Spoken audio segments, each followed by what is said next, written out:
signed the registration. Who came to say no at the office? It was the Six Sisters, BP, Shell. They were here, Total. Yeah, they used to be called the Six Sisters at the time. And they came and said, we can't have this. A private individual. I said, no, okay, we are going to have a meeting. I want to hear what you're saying. So I asked my PS, Mr. Roman Sam. I said, if we don't give Mr. Rishoma the license, he can't go to London and get a license. Yes. Let me tell these groups that it can't happen under my watch. So when we came to the meeting, I asked them, I said, can Mr. Rishoma go to London and get a license? He said, no. So why? They couldn't answer. I said, if Edith Nawakwi, his young sister, can't give him a license, who will? You understand? Yeah. And I said, you walk out. If you don't want, close your stations. Mr. Rishoma is starting his company today. Mr. Sampa, please issue the license. Wow. You can ask him. That was the first Zambian-owned private energy company. The rest is history. We have energy people dealing in solar, in power stations. We created the concept of a common carrier, the concept of a power pool. And people think that Edith Nawakwi is intelligent. No, I had smart people around me. You just have to listen. And I think that's what leadership is about. You just have to listen. Don't lecture the experts. Listen to the experts. Listen. And this is my problem with this current presidency. When he stands up, he keeps talking and before we come to review, we are reviewing President Hakainde Hichilema, his government and successes and failures later. The hallmark of the MMD in its transformational agenda was that it brought privatization, because our economy was state-owned, I think up to 80%. And privatization program, I think, tried to reduce state participation in the economy. That has brought transformation, a lot of changes, but has also been blamed for example, the first loss of jobs and the deindustrialization that took place because most of the partners were not honest. What are your reflections over the privatization program? In fact, we had different views. Part of the agenda for change was created before we took office. Every sector had a program, like I've described the energy sector. The finance people had the program, which was agreed in cabinet, that for us to get rid of the debt overhang, we needed to do structural reform. I want you to know that at the time I took over as Minister of Finance, we had salary bills from the copper mines of over $1 million per month. And we were losing money on a daily basis. No money was coming. The productivity of the mines had just collapsed because there was no new money coming in. Anglo-American was not putting in any new money. Investment. And there was this wave around the world under the IMF and the World Bank that people had to move from command economies to liberalized economies. And therefore, to access the funding on the World Bank and IMF window, you had to liberalize. That is the backdrop on which we come in. And therefore... and also there was a failure, for example, of Russia, in the geopolitics. Yes. And all of a sudden, socialism and state participation looked bad. Looked ugly. But there were some of us who said we needed to adopt the Chilean model, where you reduce ownership for some... maybe up to 49%. You don't and abandon if people want to be completely. honest, they will tell you that Nawakwi has never been a wholesale sale. I still believe that we have to have a private and public ownership of resources. For one reason, government is not the best manager. You have the assets. Let the best assets be managed by other people. And I brought to the table the case of Botswana Power Company. They were being managed by the Irish board, the Irish Electricity Board. And I said, that's a model. And some of the shares that you see which were left in some of the companies. If you go back to the record, you find that I'm the one who signed up on those. Some of my other colleagues wanted outright sale, but the truth is that we went to the extreme. We should have had a middle way. We need to understand that public and private ownership is what works. Extreme capitalism, even Adam Smith says, is useless. That's why he introduces welfare economics. And coming from that background, you say it can't work if you go to either extreme. We have to find a middle road. And it's this middle road that we are now finding. Yes, there was complete loss of jobs. We had companies like Superloaf. Bread is not being produced, but people are on the payroll. We had companies like UBZ. Most of the vehicles off the road, but you have a yard and all that. The company which I thought should not have been sold, because at the time, I think the World Bank would have financed our lease of about $2.5 million, was Zambia Airways. Yes, yes. We could have restructured, but it went that way. So, yes, we went to the extreme, but over time, we picked up. We came at a time when even holding $1 was an offense. Yes, yes. It was seated. My late uncle used to work for seated, so I know the details of that, where they would chase people at night. And it was an offense a criminal offense to hold $1 because you'd be called an economic saboteur. And President Chiluba said, I cannot have this. I remember he says we are really broke. There was absolutely no money. I mean, I came to be Minister of Finance in 1997-98. The day I went in, there wasn't even $50,000 to pay a bill. We had to borrow from Citibank. It was that bad. So how did President Chiluba manage that vacuum? He was bold enough to stand up and say, listen, if you're a Zambian or a foreigner, you come to Zambia with money on your head in a basket, you take it out. And you know what happened. Yes. We sat in cabinet and said, there's no transport. How can we manage this? And we said, please, no taxes on vehicles. We argued it. And the beauty about our cabinet was the president was a silent participant. When he wasn't a lecturer. No. He wasn't a dominant participant. When President Chiluba saw that the ministers were not agreeing, he would say, truth. Then you say, Minister and your colleague, can you follow me to the offices? What is the issue? Why can't you give in to your colleague? I'm telling you, he brought the skills of trade union negotiations to cabinet. And he is not the type who instructed you to do something. He always looked for creative ways to do things. So it is in that ministers were allowed to operate and work. I remember there was a day when I proposed that we impose a 3% surcharge on electricity because I realized I wanted to electrify the compounds. And there was no money. When you go to the Minister Kasonde, he says, my sister have no money. Your project is really not even going to be viable. So I went to the late Honorable Kashita. I said, my brother, you are an engineer. Help me. What do I help? I said, I want to go to cabinet and say that we impose 3% such as on electricity consumers. That money, this is a cash flow. Because I go to the professionals, how much money would I raise in a year? And we came up with $12 million.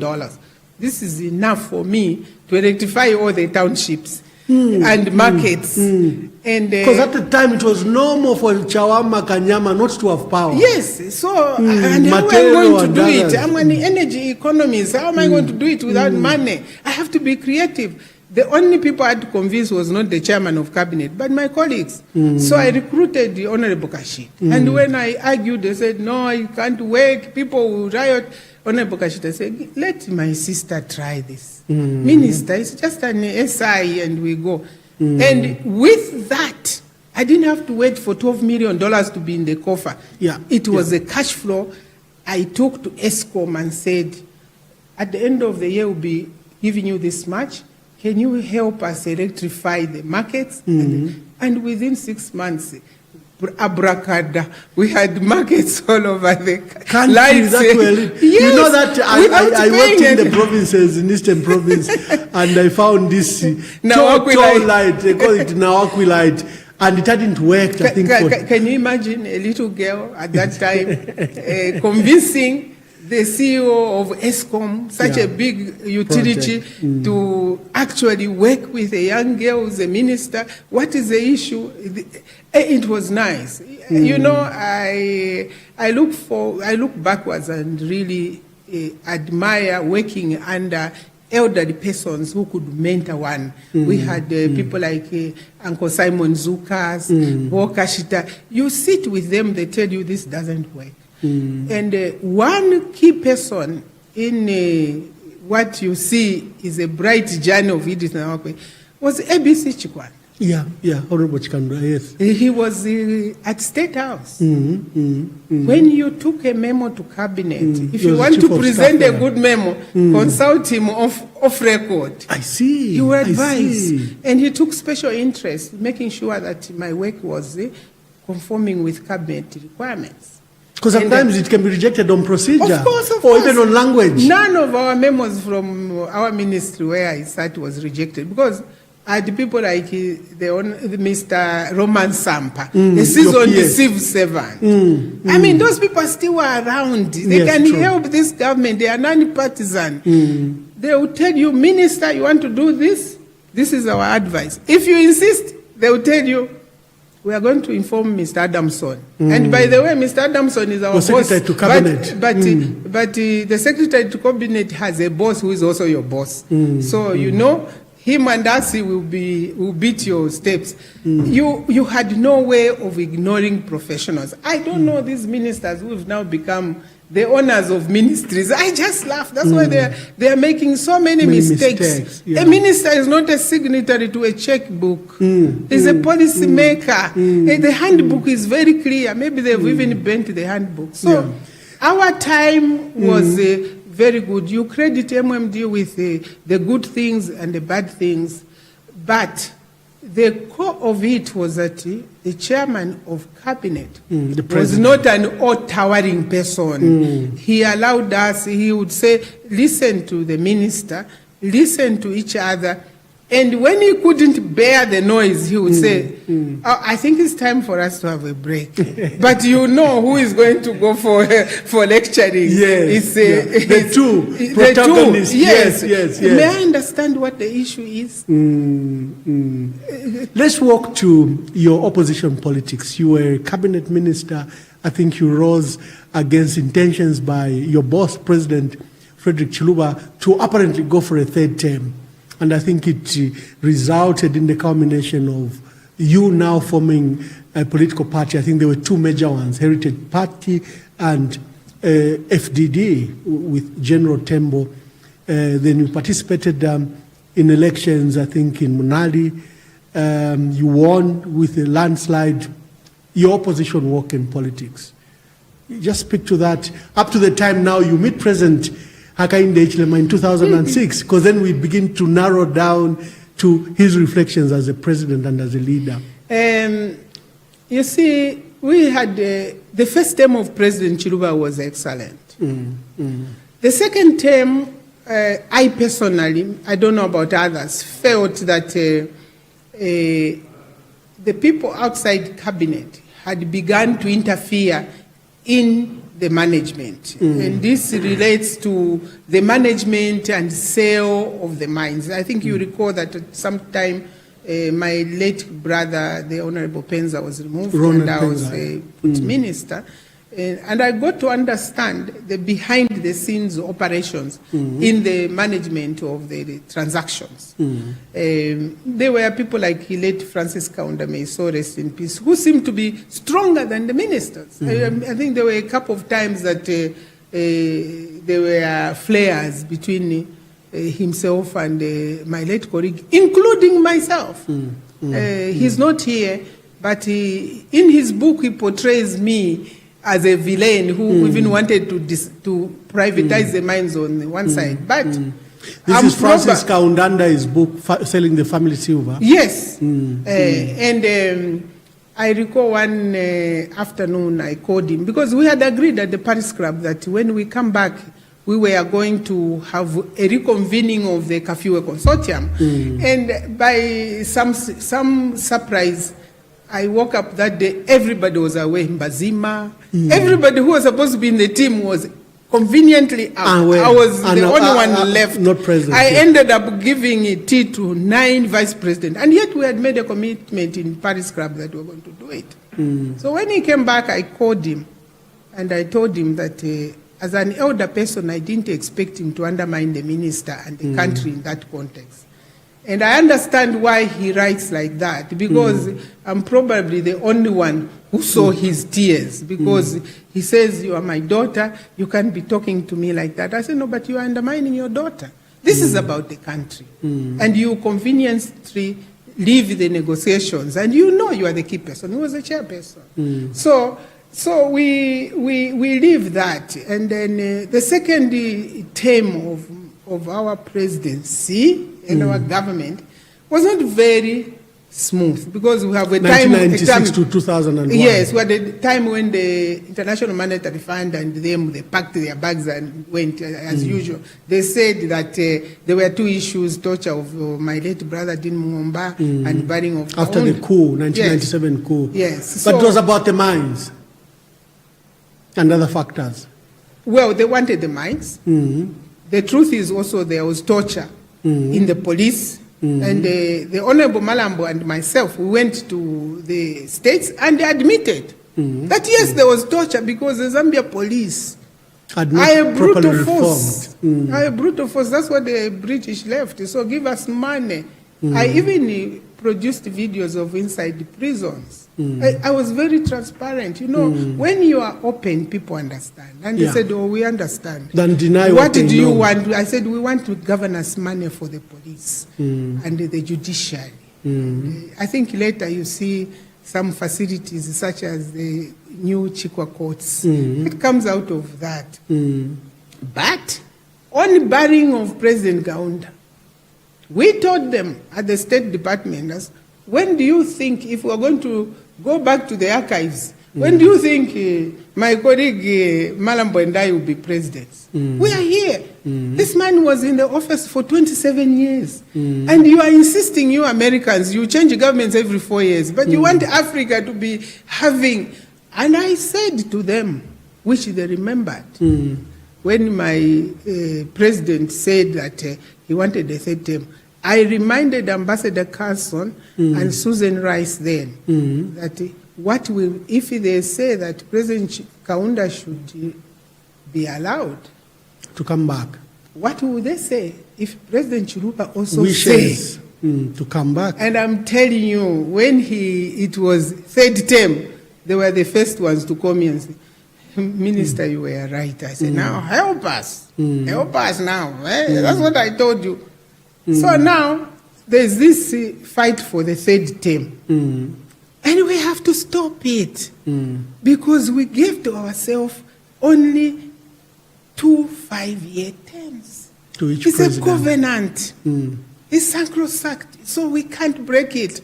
But we didn't do it out of spite. Myself, the Honorable Nguni, and the Honorable Akimu Nkole, and the old man Sampa, we asked our old man to come along with us to Nkwazi to tell our president. You faced President Chiluba? Yes, we did. We did. You can ask Honorable Nguni. We went there and told him that we're not going to support him because we were some of the young people he was depending on intellectually and also royalty. When you are loyal to a friend, tell them you can't go along with them because of what on this path. We went to Nkwazi. He said, no, it's not me, it's other people. And Basampa says, there should be a witness, an elder person. We told him we are not going to support you. And that's what we did. So that's how we went to organize. From the following day, the same team went to see the vice president. General Christian Tembo. He told him, you have to resign. And you see, people were selfless. Can you imagine Vice President leaving his post? I remember he says, who else came is to an coming? opposition rally, to an anti-third term rally as vice president with motorcade. Yeah, because we had brokered it. We were smart kids. And then we went to our elder brother, Bomianda, Minister of Education. At the time, yes. And you know, the humble man from Vice President, Minister of Education. And he did a good job. He said, the Vice President has agreed, you also have to come along. We had the key people. So we broke the tie. Before we knew it was 22 or 24 cabinet ministers out. Yeah, but it takes one or two people with the foresight. And when everybody sees this is the way we are going, and sincerity. They will come. They will come because we are sincere. Does the president know? We told them, ask Uncle Sampa. You remember the old man, Stalin? Ask Uncle Stalin. We nicknamed him Stalin. And he would confirm to them, Sampa. Yes. And that's how we did it. Before we knew, it was a movement. It was a movement. We come to 2006. You know, Honorable General Tembo, what led you to the 2001 election, has since, I think, retired, and you have taken over as FDD president, and you are marching towards Zambia having the first female president. Can you imagine? I make the first mistake of my life. How is that a mistake? Because that I attribute it to the decline of the popularity of FDD. I didn't realize that, we went to the convention, and there was a resolution that we needed to go into an alliance with another political party to take out MMD. It was a noble cause. So as an individual, even though I had personal aspirations, I couldn't put my aspirations. You're willing to subordinate. Yes, I tried, and I said, this gentleman, I know him. But the UPND said, when we were with the late Anderson Mazoga, it was okay, plain sailing, very respectful person. Whenever I wanted to make a decision, you just see him at the gate, my sister, what do we do with this? Let's do this. And then his passing was, it was something. From nowhere, there's this man, because he's from the executive, he has money, and we spent a lot of time bickering. So I made a decision that let not this country say that Edith Nawakwi was in the way of the national good. So I called him to our residence in Roma. I said, sir, my brother, Hagainde, let's go to announce that you are the leader of UDA. It was done at my residence, but that was the last day he ever stepped there. And from there, I began to see my misery. Why were you bickering? What were the issues? The issues were, this is a new man from the boardroom. He doesn't know anything about politics. He can't take us anywhere. Ideally, I should have been the next one. Yes. And, our joining into UDA, most of the candidates who were supposed to stand on our ticket, like, you remember Kazabu? Deputy chairman Richard for Kazabu. FDD. Hakainde says, no, he can't win in Ghana, and puts Bachisanga from Lusaka. I was opposed to a mayor of Kitwe. And they simply moved to PF. We, as FDD, contributed to the first batch of members of parliament for PF, because they were not adopted in our party, and they found home in their new... They couldn't go to UPND. We had said 50 each. I ended up with 32. Even strong candidates like the State Council, Jifumu Banda, they were being told, no, he can't win Chasef. We are losing Chasef. I'm telling you, the boardroom skill You had a raw deal. The boardroom skill, if that's called the skill, came to the table, and it was a complete fiasco. So you saw what came out of it, and that was the beginning, because at that point they adopt most of our candidates, they go this way, that way. And they weakened the party. Yes, of course, and that's it. So I realized then that we had to rebuild the party. We have tried over time to rebuild the party. I think you saw we ran in 2016, and we are still here. And we are still governing. Because government is not just about those who are in the office. It's also those who are in the opposition. That's what is governing. And that's the definition now of that's government. what brings me to President Hakainde Hichilema. Over time, he spent time in opposition. You collaborated with him. You didn't collaborate with him. Now he's president. He's been president for 2.5 years. We are facing, I think, the worst economic crisis in the last 30 years, similar to what you were talking about in the 90s. We have health outbreaks, cholera, anthrax, dysentery, typhoid, even syphilis, diseases we thought were gone. We have the highest cost of living, in our country. Then we have these legacy issues: unemployment, poverty, poor housing. We are literally sitting on a huge crisis. And here is a man who was Mr. Fix-It, who was a panacea to every problem. He said he would resolve it, he would fix it. What are your reflections about President Hakainde and his 2.5 tenure? Actually, when he was campaigning, I am on record that this man is a novice, that he doesn't understand how to manage anything other than boardroom politics. Because let's face it, from university to maybe Deloitte and Touche to Grant Thornton, as a managing partner, what are you doing? Are you managing? What are you managing? There is a team of professionals who are doing paperwork, bringing to you. You are just signing. So technically, Hakainde Hichilema has never been exposed to public administration.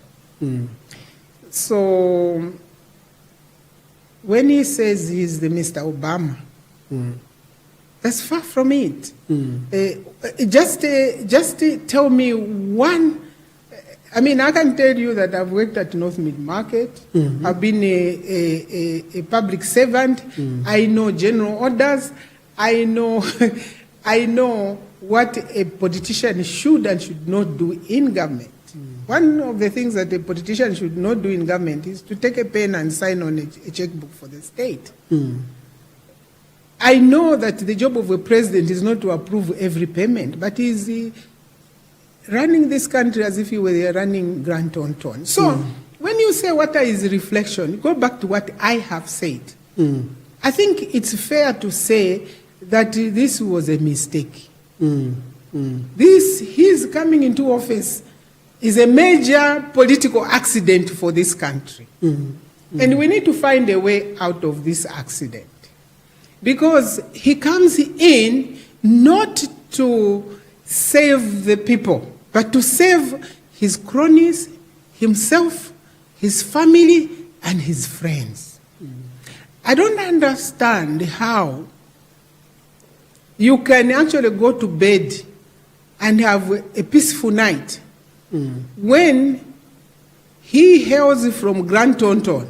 That's what is known, that he was the CEO of Grant Thornton. Privatization, he was doing it as a CEO of Grant Thornton. Now he is president. He takes his friend, who is his successor at Grant Thornton, Kazilimani, and he puts him as the alternate KCM liquidator. From Celine Nair.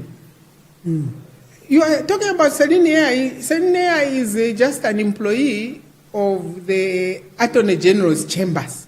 So basically from his friend Kavesh, they've connived and say, who is the best person for us to put there who save our interests? And the CEO of Grant Thornton, Kazilimani, who is a bosom friend of Hakainde Hichilema. Either the business goes to Half-Life, Grant Thornton, or to a company where he has interests. Really, even if we say that this is a matricial society, and for me, I was Minister of Agriculture. I was groomed by people like Ron Landless. They'll come to my office, Minister, this is what you need to do to support the commercial sector, but Madam, you also have the small-scale farmers. This is what we can do. This is what we can do. And when we are meeting, for example, the people from the World Bank, I would even have commercial farmers come in and small-scale farmers come in.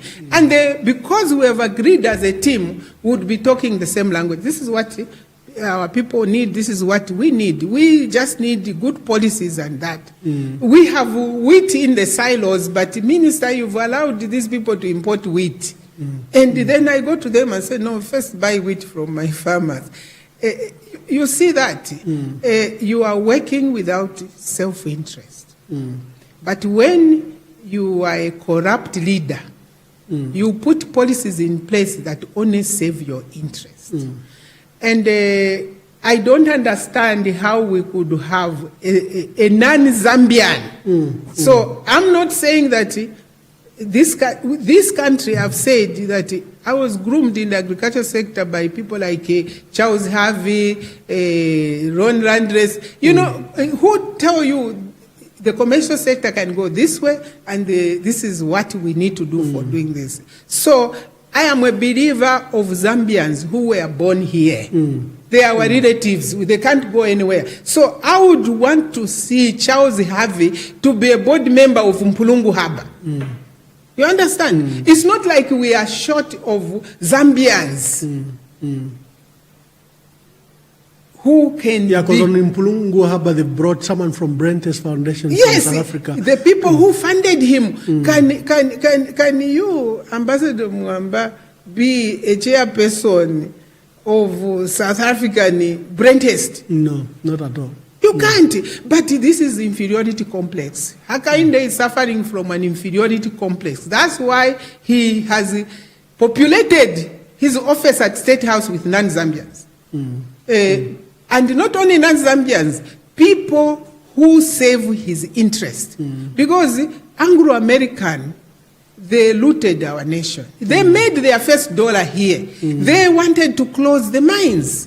I was minister when Jack Holmes wanted to liquidate KCM. And I told him, so you think that it's worth $1? Here's $1. Go out. And I told them, I want them by the time you get to the airport, because they wanted to put the facilities under liquidation, then they come and pick up the assets for nothing. I told them, listen, by the time you fire your jet there, the mines will be flooded. You pick nothing. It's either you agree with me or you don't. I cowed them. And I told him, I said, listen, you made your first dollar here. Morally, you have to agree with what I'm saying, that let's put a team to give us a report on what is going on in the mine so that we can be able to sell. And the people were sitting outside. I remember my late brother Penza said, my sister, please work hard. I'm here if you need me to come to that meeting. I said, okay, I'll deal with these people, but I'll call you. Mazoka on the side of Anglo-American. And I called him aside. I said, you're a Zambian. Because these people, tell them to agree with what I'm saying. He lives... Hakainde is a member of that. They take the best asset, the pension fund, and put it in Half-Life. You understand? And who is the chairperson of that? Who is the owners? Hakainde Ichilema, Valentine and Chilamunupia Hantuba. And yet they were telling me that it's a deal breaker. Not to move. If we didn't move the funds from Mukuba Pension Fund to Satunya Regina Foundation, according to Anglo-American, they walk away, it's a deal breaker. Who is telling me that? It's not Anglo-American, it's Valentine Chitalu. And the next day, they are chairman. This, for me, annoys me. The unbridled greed and corruption in these young men is unprecedented. And you see, so a person like that in the face of power, that's why he's abusing it. Whether it is at DPP, whether it's the Attorney General, Minister of Justice, when he's populated. There are foreigners at State House many people will not understand. I think you mean the presence of Tony Blair Foundation and Brentes Foundation as part of the advisory team. Why? Who are actually even now being paid by the state. But you know, this stinks. And Mr. Blair, get out of our country. Your forefathers colonized us. And you've come here to mislead this young man. The end of yourself and your people at State House is not good. Because you were Prime Minister, you were our partner, and now you've changed the route. You are advising the young man in a wrong way. Brent Hest is very clear, it's a financial motive, including Tony Blair. His Tony Blair Foundation, that's a scheme for making money. And anyway, it's very embarrassing. It just shows inferiority complex that 60 years on, you can go to Britain and ask for advisors. As if you don't have Zambians. We have Zambians at NASA. We have Zambians at a very important international organization. We have Zambians. Listen, if you want advice, call Adesina, the president of ADB. He will give you smart Zambians. There are Zambians all over the globe running financial institutions who can advise these people. Now look, that's his level. If he can have Levi Ngoma as his political advisor. I look at KCM and Mopani, and President Edgar Lungu, I think, had done something good for our country. That they were moved for the first time, I think, in 60 years, that these now were owned by Zambians under ZCCMIH. Many hoped that we will provide capacity to ZCCMIH, which is already $1 billion company, then ZCCMIH to run Mopani and KCM, especially in the light, of prospects for copper, cobalt, and gold, all these things that will drive the world. You expected us that we have an opportunity to take interest. But we've given KCM back to Vedanta. Mopani has been sold to a company no one is aware of. Even their profile on the internet is very, very thin. They are not known in any mining sector, or their mining background is not known. What are your reflections of our national assets? You see, basically they are looting. I compare Hagainde and his team to the wicked sons of Eli. They are eating their flank. That's why when you look at them, they don't care. Just observe them. They don't care. It doesn't matter what you say, how hard you say it. They don't listen. KCM and Konkola Deep, that's our soul. And they were given that asset for 25 million by late President Mwamba. May he so rest in peace. There was an uproar in the house. Now, for a person who is calling himself Mr. Fix-It, to be honest, I thought, I had doubts about his capacity to manage the country. That's why I supported President Lungu. Because I said he's doing exactly what I want. He's getting my assets back into my fort. And the other reason I supported the PF and President Lungu specifically was my dream of Kazungura Bridge. How is it your dream?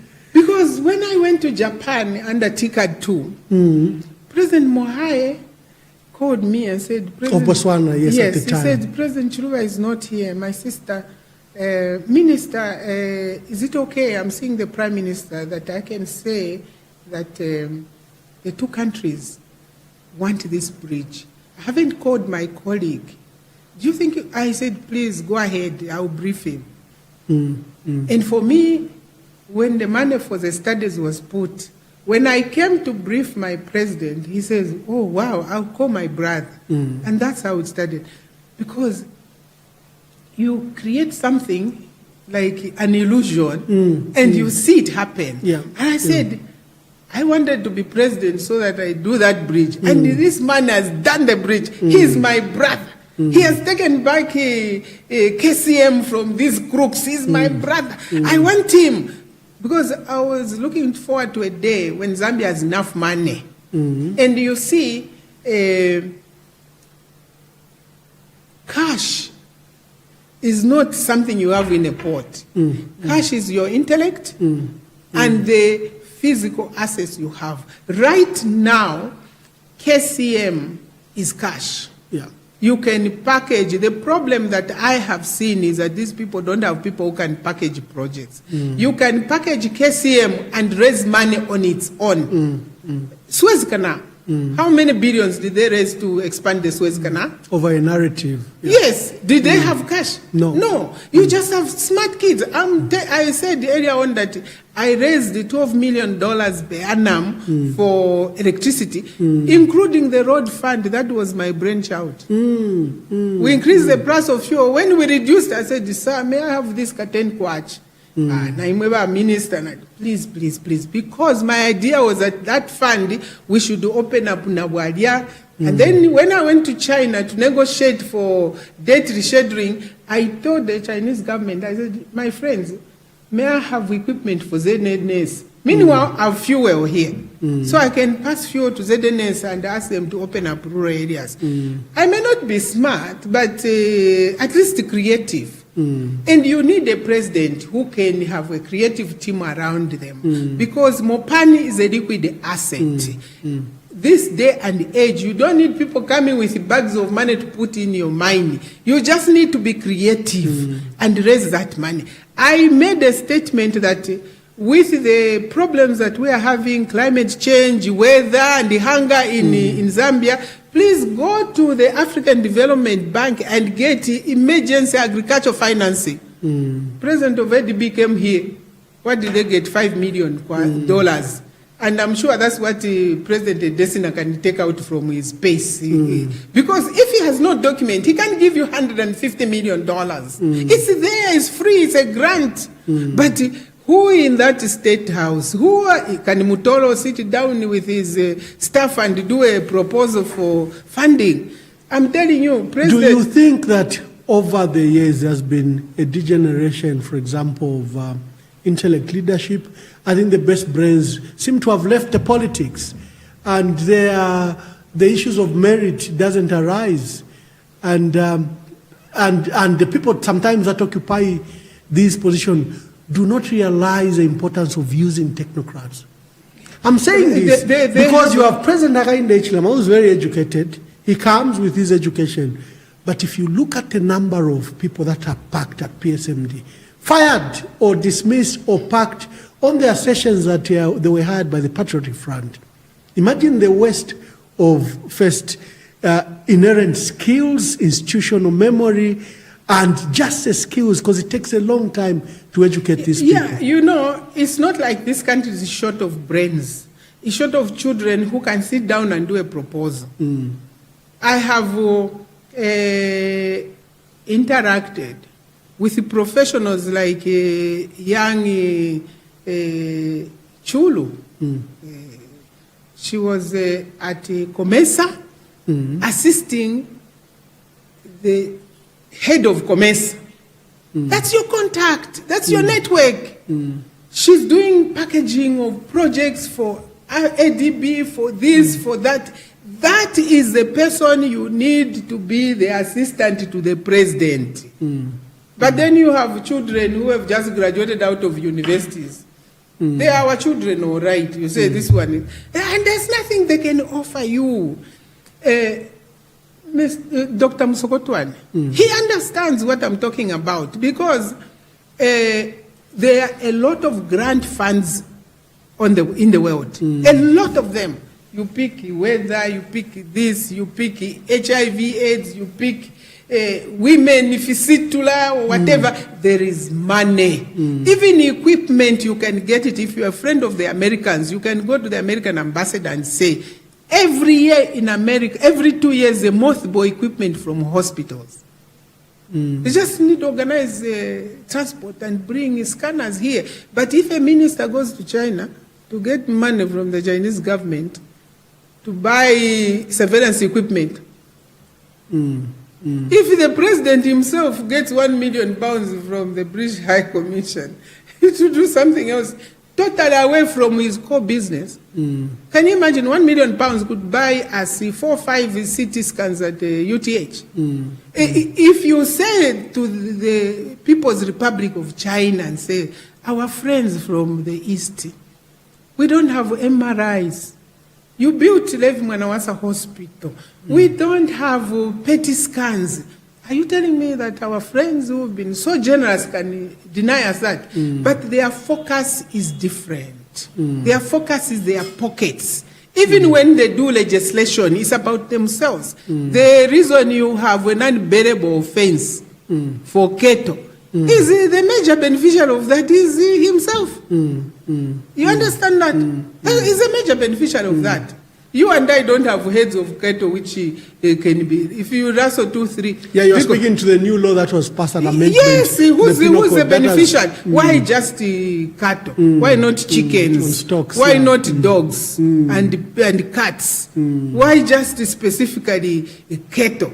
Why not game? People are wrestling game. In Chisamba here, the farmers are in trouble. Why not include the game? Because why not include the center pivot pieces? Have an agricultural neighboring legislation, an anti-theft agriculture. I'm telling you, commercial farmers are suffering. Every day, center pivot is being stripped. And you have a president who takes the police from Lusaka to go and guard his cattle. When he's on holiday, he takes a battalion of police officers. We understand that even his farms are being guarded around by policemen. The police officer, Mr. Msamba, will say, no, that's not true. But what the eye can see, you can't deny the eye. The eye can see anything. It doesn't matter what it is. If you have an eye, it will see. We see that at a time when there's cholera here in town, the police must be helping us. We've gone through this before. We don't have to recreate. The army, everybody goes out to help, but the police are guarding one man. Yeah. He came you spoke for of himself. your brother, Honorable Dr. Stumbeko Msokotwane is currently in Davos with a large team. You know, those Davos meetings, you probably attended some of them.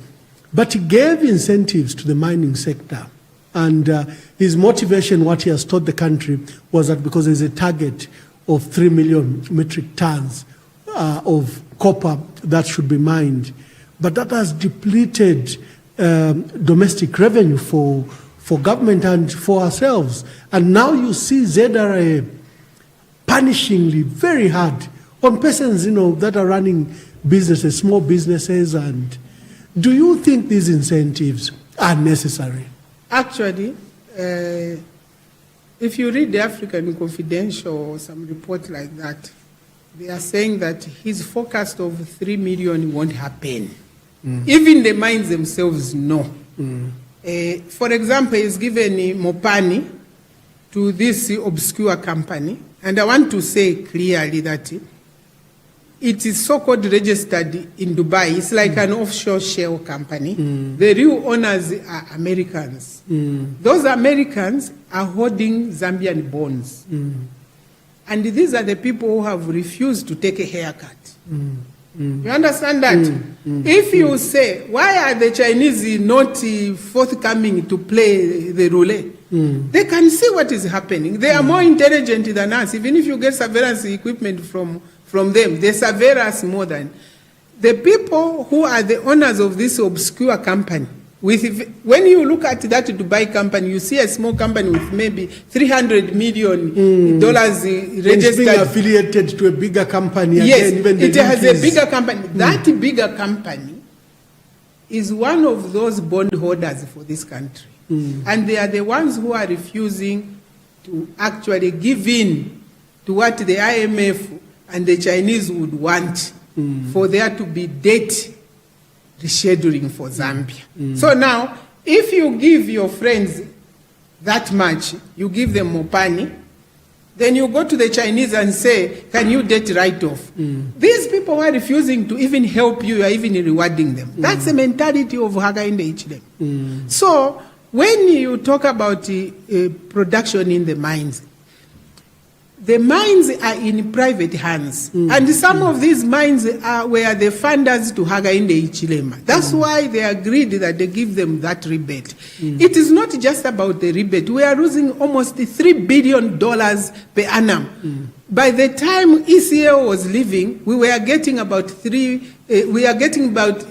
think $1 billion per annum from just the mines. Revenue, yes. Now, this man comes, Mr. Fix-It, he gives his friends, and then he starts to chase a marketeer on a wheelbarrow. Baba. What can only happen is that we reinstate that. And we need to understand, as long as we don't change our policies, where all exports, including mine exports, are on the account of Zambia Central Bank. Whatever we do, we dance, we skid, it won't happen. That's why for me... The Bank of Zambia has... they're calling it a trial run, an export proceed tracking mechanism, and it started in 1st January. I think they have to make reports every 3 months. We'll see if it will work. Because the exchange rate market has literally collapsed. Our kwacha has depreciated. I think it's now one of the worst 3 in the world. I mean, inflation is at 47%. In fact, there's one economist report I was reading last evening where an American is saying the inflation in Zambia is 47%. They are tasking the statistics office to justify how it is in the digits that they are talking about, but it's 47%. Yes, there's a doctor, Professor Henk from Johns Hopkins University. Yeah. And they compile, inflation rates and other trade figures annually, and they are doing the compilation, but they have their own measurement. So they measured, and they realized that the official figures being given by they are cooking them. Are literally cooking them. They are cooking them. There's no forex. If you raise a lot of credit, it is stalling to pay it. There's no money in the market. Now they are saying, Mopani is bringing in 80 million, but they are probably bringing it for equipment. And because of the extremely depreciated kwacha, the mines are bringing less dollars to pay their workers. Our people are paid in kwachas. So if they were bringing $1,000 to pay 2 people, they are now bringing $200 to pay. Yeah, because $10,000 just last year was 170,000 kwacha. Yes. The same 10,000 now is 260. So look at the kwacha difference. So now he says, no, the depreciated exchange rate is good for exporters. What do we export? He wants us to export cow dung. What do we export? It's copper. Copper is in the hands of the Brent Haste and whatever. You and I, what do we export? Do we export cow dung or what? Because even feeding a chicken now has become a challenge. The price of feed is extremely high. There's nothing. The dip, which he told me, there is one clip when I said, look, he produces the beef, so let him reduce the cost of beef. He said when he's president, he will reduce the price of dip. It has gone up. It's been going up. So, honestly, as far as I'm concerned, my proposal is this. It's important that we give solutions. Yes. My proposal is this. If Hakainde had ears, he would have heard that the trajectory on which he's moving is not going to work. It's going to put the country in extreme crisis. Because the IMF and the World Bank and all his supporters, the Tony Blair, the Brent Haste, their interests are elsewhere. Their interest is that Zambia should be in crisis. Then when you and I are throwing stones at each other, they will then start siphoning our sugilite, our emeralds, our mines. That's the mentality of these people. His friends in State House, whom he has gathered. Check anywhere in South America where IMF was, whether they left a good story. They leave chaos. You interacted with IMF at high level. You attended those Washington meetings. What will be the country's relationship with IMF? you know, you need to understand that when they are saying debt rescheduling, they are not talking about your debt and I. They are talking about their kith and kin. It is the bondholders, it's the matratros whom we owe money. That's their box. They want you to behave properly so that their kith and kin are paid. You understand that? And who funds the IMF and the World Bank? It's the Americans. So for me, I understood a long time ago when I faced Mr. Kamdesu and told him, sir, my friend, I was a minister then. I was not a president. Like this president wants to interact with the juniors at the Washington. So I was interacting with my junior, Mr. Kamdesu, because as a minister of finance, you were a director. So you can't have the president saying, no, I have this personal relationship with Georgina. But let's embarrass me. Secretary to Treasury and the Minister of Finance. Yes, please now, Papa. So I told him, this copper, I took him a KV. I said, this is copper from Zambia. But the youth on the street doesn't understand this. What we need are programs for the youth. Agriculture. I mean, I may not have succeeded, but for me, my passion has been agriculture. And it's very easy to turn around this country if all of us are moving in one direction, agriculture. The challenge we have now is the president, when he sees my face, he sees hate. He says, I don't know why he hates me. That's his complaint. Are you personal with him? No. Look. Is your criticism malicious or is genuine? No, it's genuine. I have to criticize the office of the presidency. Unfortunately, the occupant is Hakainde Hichilema. And he doesn't listen. That's my problem. He thinks that he's a Bible. He thinks that the best thing that ever happened to this country is himself. He doesn't want to listen to anyone. Because even a child can tell you something. We have a saying in my villages that if you find a person and you think you'll be eaten by a lion. Because he's telling you that there's a lion that side. So a leader listens. A leader is diligent, hardworking, and discerning. A leader is judged by the people around them. On the agricultural sector, which you are very passionate about, everyone says other than mining, agriculture should be our mainstay and probably will provide the necessary development for this country. What are we doing wrong? What have we done wrong? How come it's not a solution to this country? Let me ask you a question.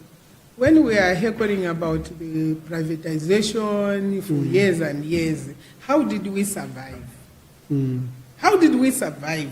Did we have alternative minerals? No. The only mineral we have is the soil. And President Chiluba, President Rupia Banda, President Mwanawasa, President Lungu, President Sata, they all understood this one concept. And the Bible is very clear. Put out your chariots. Load your food for your soldiers. They don't say load your God. They say load food. Soldiers, when they go to war, they have to eat. They have to have medicine lest they are injured. And late Prime Minister Yusuf Wali, when I was his guest in Egypt, he told me, he says, you're a very young person.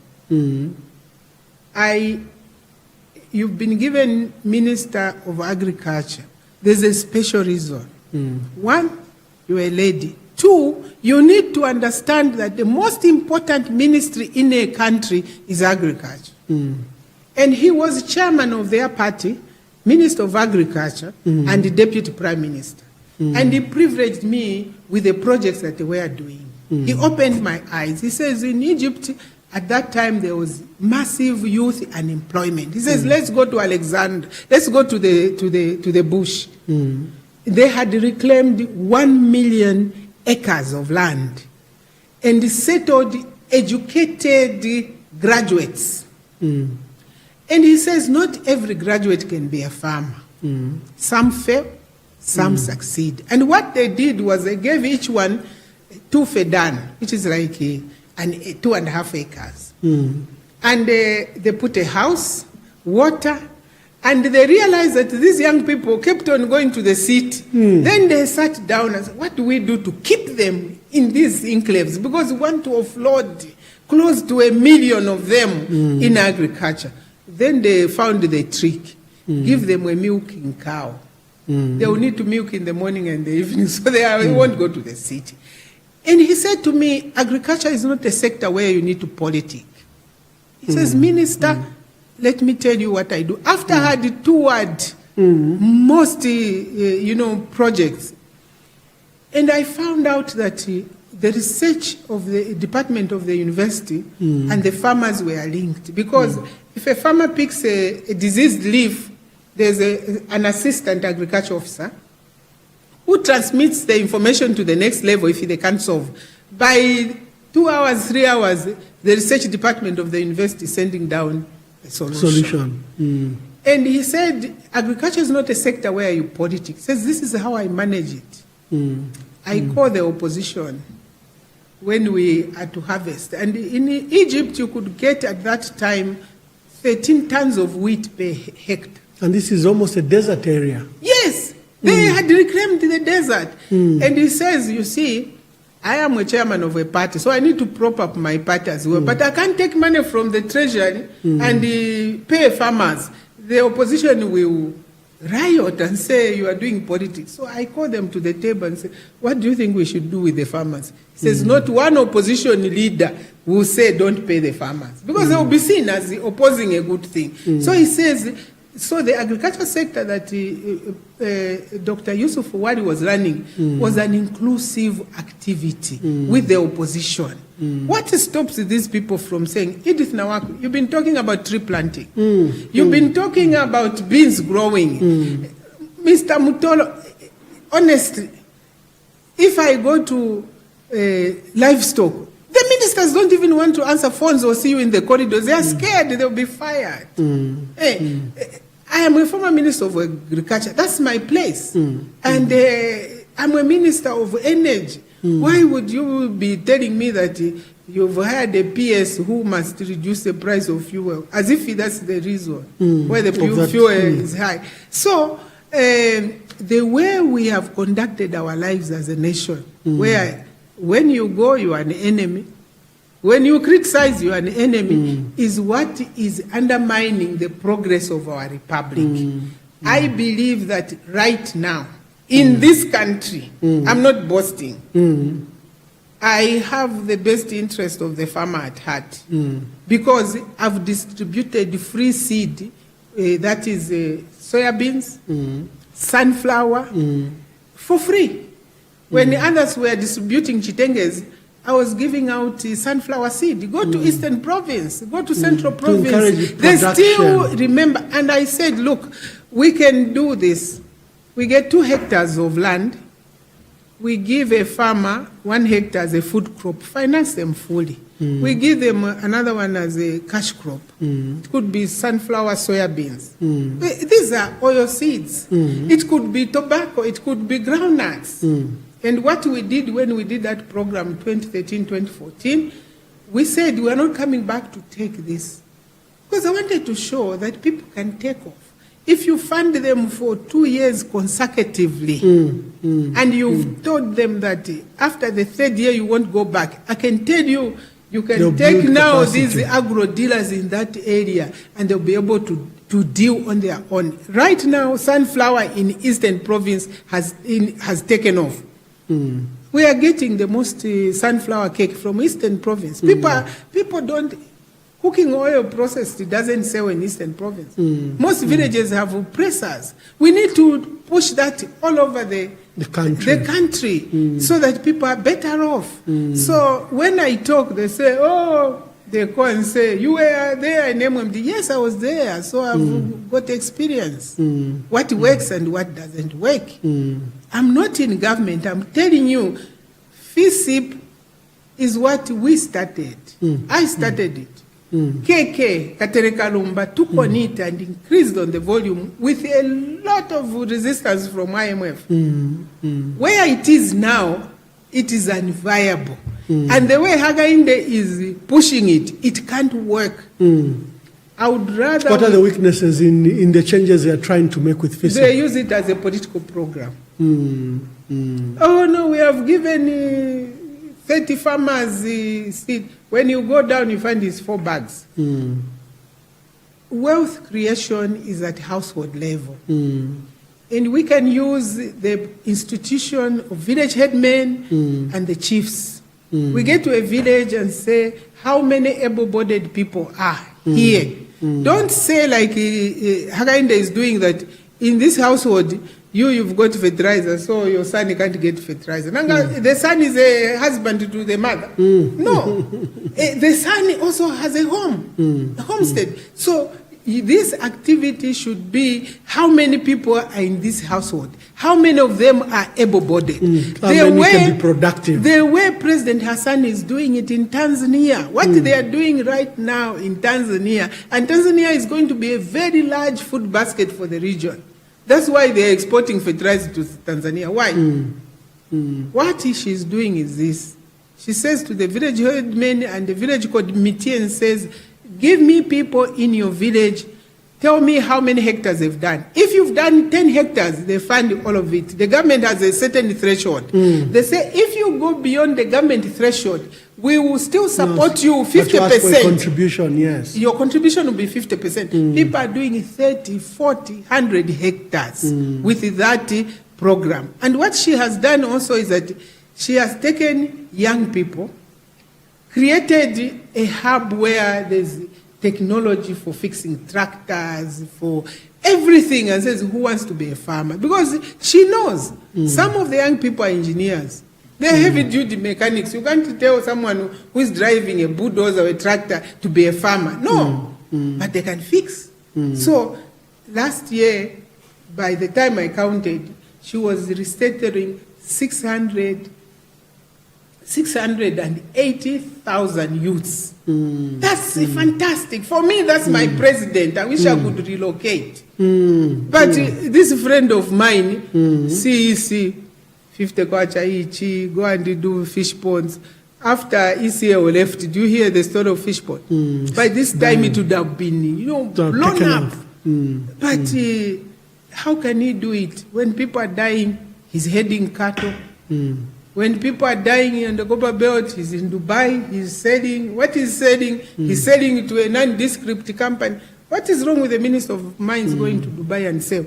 How about the PS and Secretary to the Treasury? You paint a grim picture of Hakainde's presidency. What are the prospects for 2024? What do you see?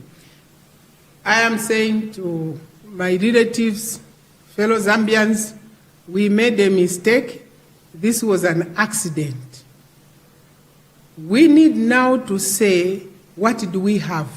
In us, we have resilience. The last thing that I would advise you not to think of is to say that we are a failed state. Just to say we are in transition. And when the children of Israel cried for a leader, he gave them so.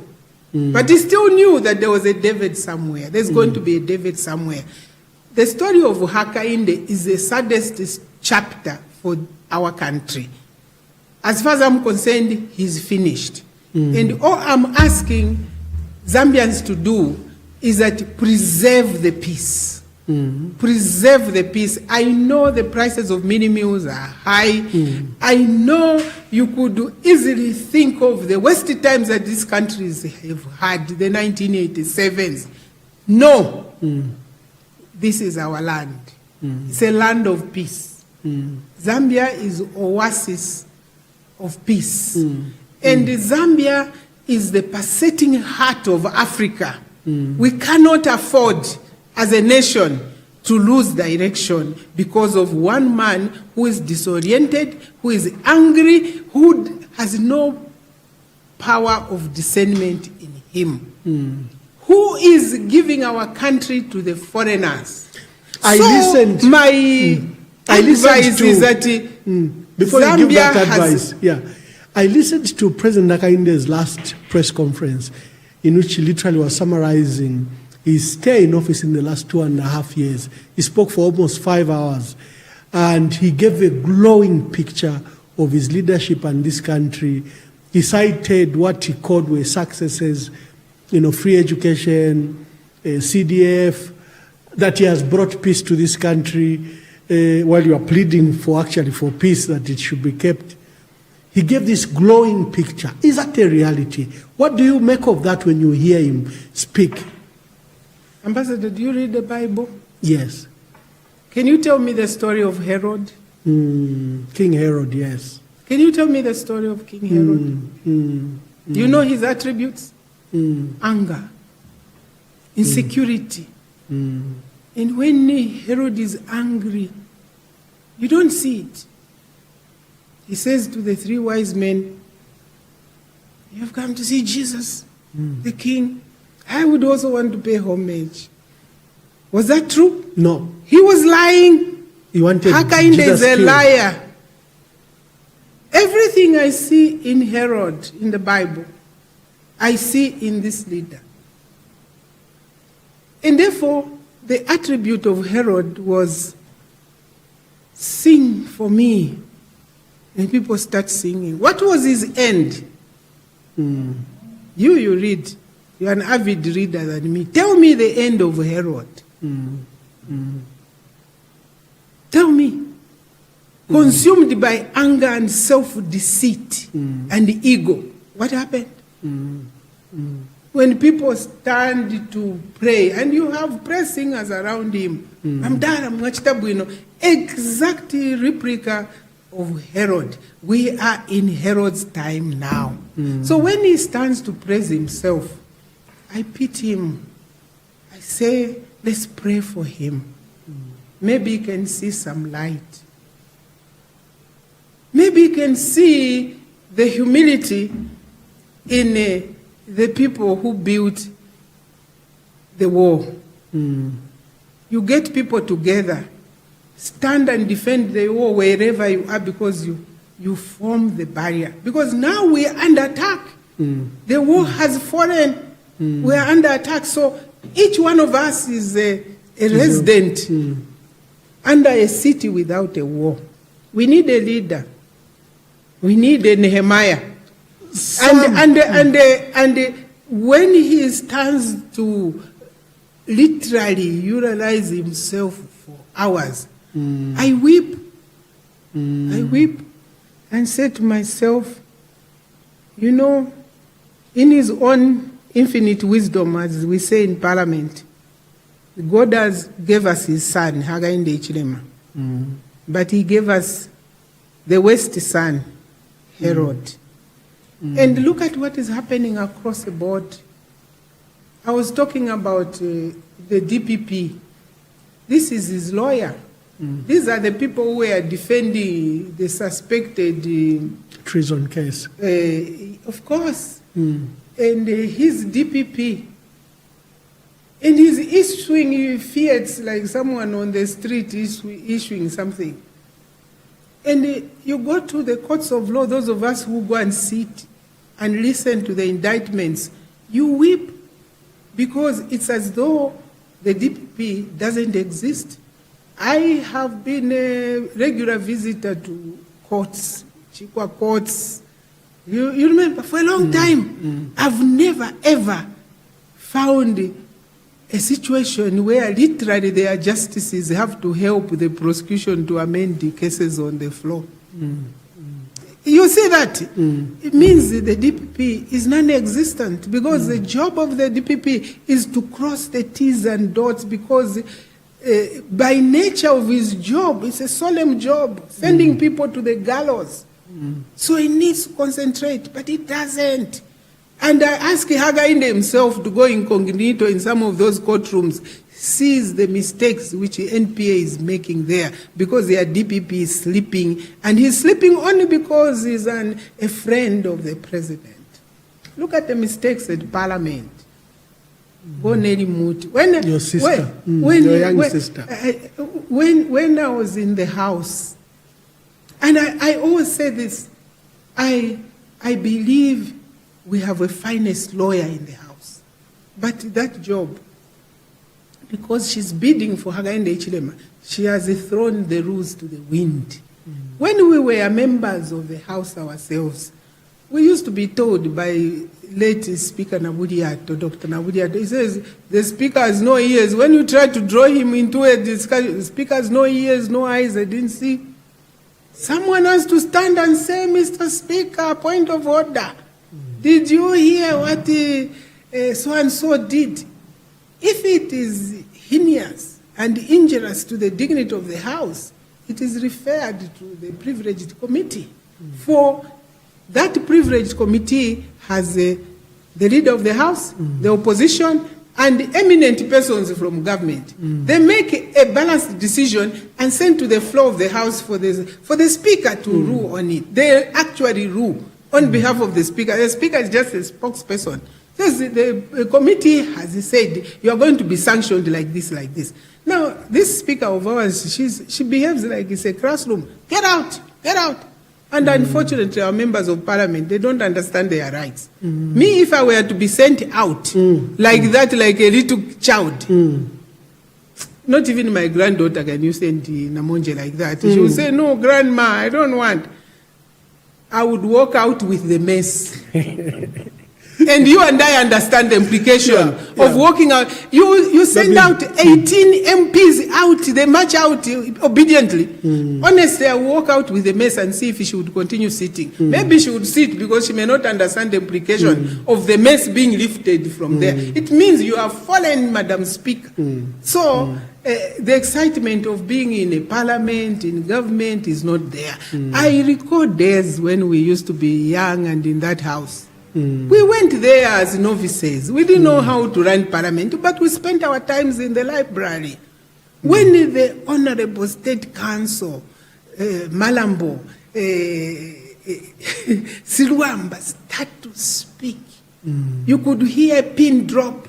Bo Joshua Lumina, those people could be on the floor of the House for 4 days filibustering. They don't even know filibustering. So, you just hear. No, this one expelled. It's just a complete circus. So it's a reflection of the leader. Because essentially the leader of that National Assembly is the president. And every institution you tend to, he's turned it into a circus. And don't talk about the public service. So, for me, the solution... In fact, before you come to the solution, that's what I wanted to say. Zambians are looking at President Hakainde Hichilema and his tenure, and they're beginning to realize it could have been a mistake, like you've stated, that he has failed. They hope he may change in the next 2.5 years, but he may not. And they're looking at the opposition. And the opposition appear in disarray. We don't appear to be together or to be the credible solution to President Hakainde Hichilema. What would be your word of advice, encouragement? Because you are the vehicle in which President Hakainde Hichilema can be replaced. Actually, we are very credible. Unless you are telling me that I'm sitting on this platform and what I'm saying is not credible. I'm saying the facts, that this was a mistake. And don't force us in this country to start saying that 7 men have failed. And maybe it's time now for a mother to hold the baby. Yeah. We don't want to go that far. Because the pain is uniform. Male, female, young or old, youth, the pain is uniform. It's really painful that you can at this day and age say that we are sending our patients to Tanzania. They were behind us. They were behind us. The pickup towards way behind. So all we need is leadership. And Hakainde is doing everything possible to annihilate any voice. That's why I am in court. If you charge me with a criminal offense, the end result is that you want to send me to Mukobeko. Abduction is a very, very heavy charge. Abducting human beings is a penal offense. And he fabricates it.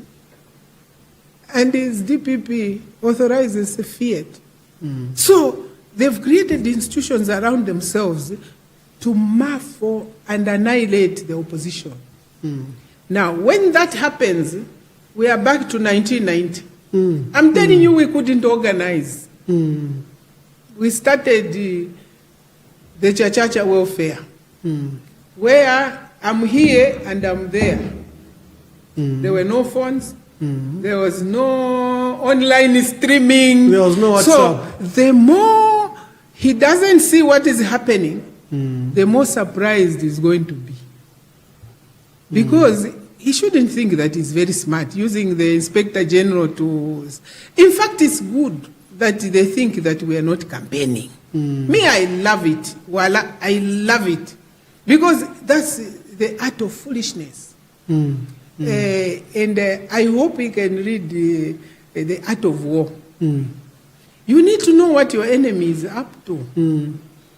When you're on the hill and your enemy is in the valley, they can't climb. So the opposition look like they are in the valley, they are in the trenches. But you don't know what they are planning. You don't know what they are planning. And because the nation knows that Hakainde has stifled the opposition, the press is stifled, everybody now is alive to the fact that this was a mistake. Because there are people like Madam Scotland. She came here to birth this government. Unfortunately, she birthed a stillborn. And I'm challenging them, come back here, let's talk. The Commonwealth is about democracy, free press, free assembly. And this is stillborn. And we can't even bury it. Come here, we talk.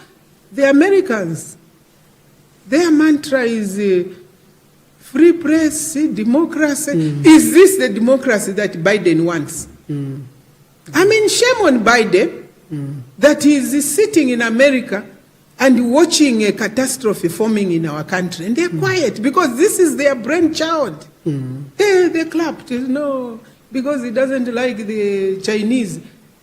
And foolishly we followed. But where are we now?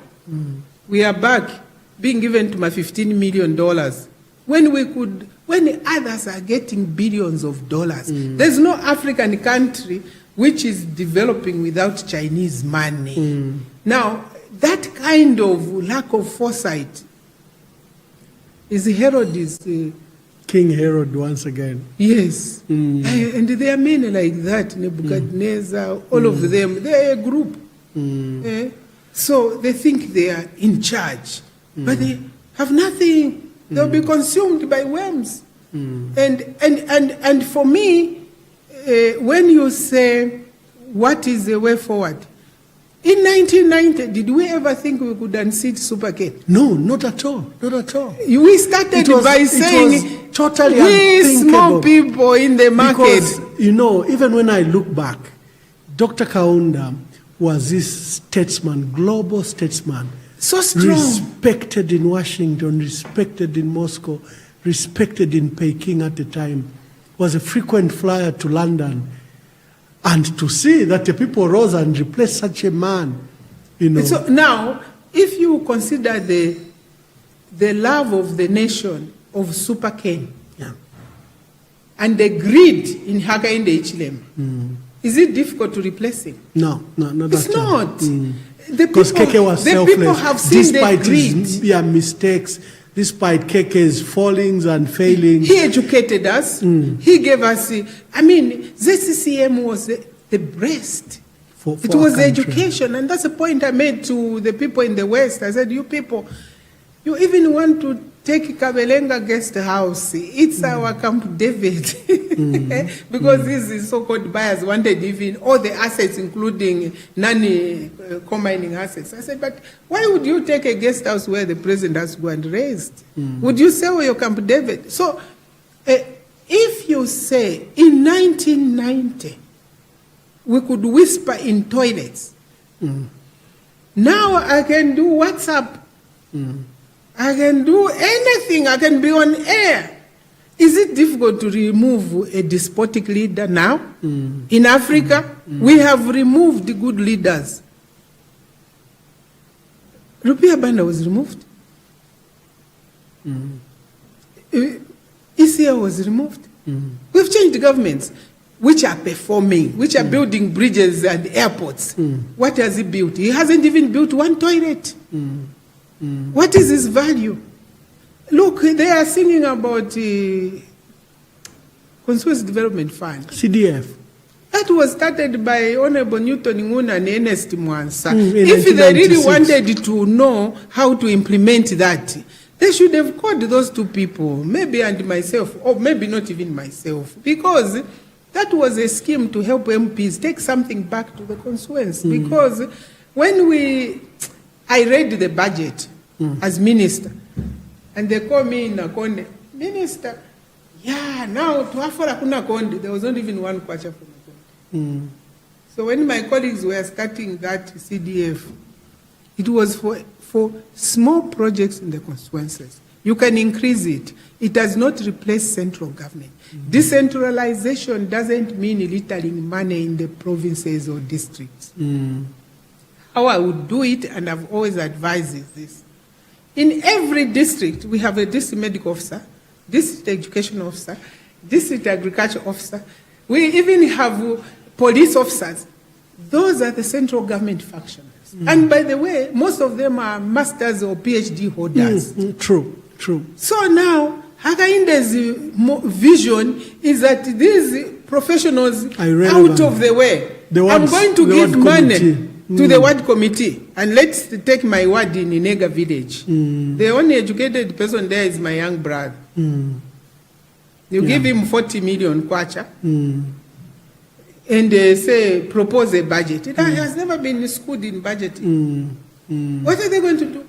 This is why you are setting. You are getting people. I've always stated that the president doesn't seem to understand decentralization and local government. He doesn't. Because he assumes that CDF is decentralization. And his friends in America are saying, no, grassroots. Because the Americans and these people in the West, they will sing your song when they see you are foolish. You know, for me, what I would have done, I would have taken that money, handed it over to the local authority. Which has expertise and democratic structure. Some local authorities don't have the requisite staff. But tell the central government functionaries in each district that they are the development committee.